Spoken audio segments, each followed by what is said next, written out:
আসসালামু আলাইকুম। আমি সার্ভেয়ার নূর মোহাম্মদ দেওয়ান। নূর ডিজিটাল ল্যান্ড সার্ভে টিমের পক্ষ থেকে আপনাদের সবাইকে জানাই স্বাগতম। আমরা আমাদের আজকের আমরা আমাদের আজকের ক্লাসে জানবো আমাদের জমিটি যদি বর্গাকৃতির হয়ে থাকে, যেমন প্রত্যেকটি বাহুই সমান এবং প্রত্যেকটি কোণই 90 ডিগ্রি, সেক্ষেত্রে আমরা জমির পরিমাপটি কিভাবে করব। তো আমরা এখানে প্রথমে জেনে নেই বর্গক্ষেত্র কাকে বলে। যে চতুর্ভুজের চারটি বাহু পরস্পর সমান এবং সমান্তরাল এবং সবগুলো কোণে কি 90 ডিগ্রি, তাকেই বর্গক্ষেত্র বলে। আমাদের এখানে আহ আমাদের যে রুলস এন্ড টার্মস যেটা রয়েছে সেটা প্রত্যেকটি বাহু হতে হবে কি সমান, এবং প্রত্যেকটি সমান এবং সমান্তরাল হতে হবে, এবং প্রত্যেকটি কোণই হতে হবে কি 90 ডিগ্রি। আদারওয়াইজ কিন্তু আপনার বর্গক্ষেত্রের আকৃতির জমির মধ্যে পড়বে না। আচ্ছা, সেক্ষেত্রে এই বাহুটি যদি এইরকম আকৃতির জমি যদি আমরা পরিমাপ করতে চাই, তাহলে আমরা যেটা করব সেটা বর্গক্ষেত্রের ক্ষেত্রফল বাহু স্কোয়ার, বা কি বাহু ইন্টু বাহু। এখানে আমাদের কি দৈর্ঘ্যের সাথে আমরা যদি জাস্ট যে আয়তক্ষেত্রে যেভাবে করেছিলাম, হ্যাঁ, দৈর্ঘ্য গুণ প্রস্থ এটা দিয়েও করতে পারি।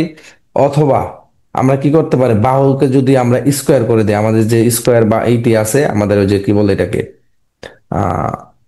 সাইন্টিফিক ক্যালকুলেটরের মধ্যে কি আছে, স্কোয়ারের যে মানটি রয়েছে, আপনি কিন্তু এটা দিয়ে ইউজ করতে পারবেন। 70 দিয়ে যদি স্কোয়ার দেন তাহলে কত হবে এখানে, যেমন দেখুন এখানে আমাদের লেখছি কত, বর্গক্ষেত্রের ক্ষেত্রফল, তাই না, বাহু স্কোয়ার, তাহলে আমরা কি লিখছি এখানে 70 গুণন 70। ঠিক আছে, আমাদের এখানে কত বর্গফুট জায়গা হয়েছে, 4900 বর্গফুট আমাদের এখানে জায়গা হয়েছে।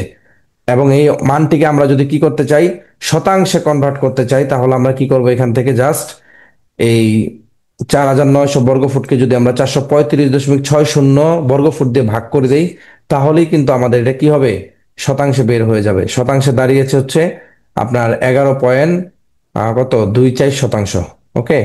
এবং এটাকে যদি আমরা কাঠায় রূপান্তর করতে চাই, সেম ভাবে আমরা আমাদের বিগত ক্লাসের মতো জাস্ট 720 বর্গফুট দিয়ে ভাগ দিলে আমাদের কত আসছে এখানে, 6.80 কাঠা। ওকে। এইভাবে কিন্তু আমরা আমাদের বর্গাকৃতির জমিগুলো পরিমাপ করতে পারি।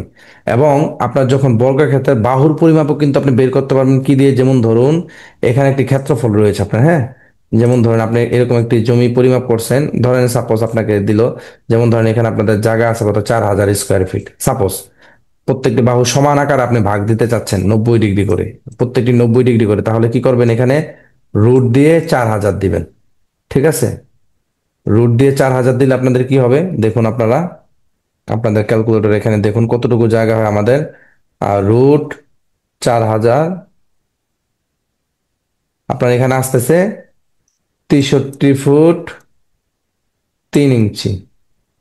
ঠিক আছে, আপনি যদি 63 ফুট 3 ইঞ্চি যদি আপনি কি দেন, গুণন দেন, তাহলে দেখবেন 4000 স্কোয়ার ফিট হবে। যেমন ধরেন 63 ফুট 3 ইঞ্চি গুণন কত, 63 ফুট 3 ইঞ্চি ভাগ 435.6, 9.18, বাই যেখানে দেখুন 4000 বর্গফুট কিন্তু আমাদের একটু আগে হয়েছিল, তাই না।